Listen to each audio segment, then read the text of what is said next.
Hey YouTube, this is my Apollo 125cc dirt bike. I just had a motherfucking crash. I'm like my motherfucking tire little wopside.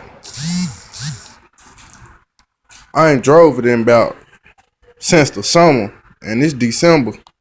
It just running. It just still tight. It's brand new. It's for sale. I want 1,000 for it. That's all. Still brand new. Good motor and all this shit.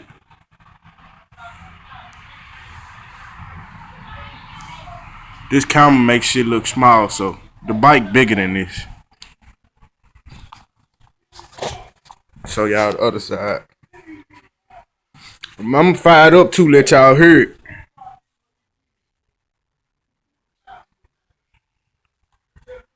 Let me press pause. Matter of fact, so y'all think this ain't no scam. I'm gonna let the camera keep rolling.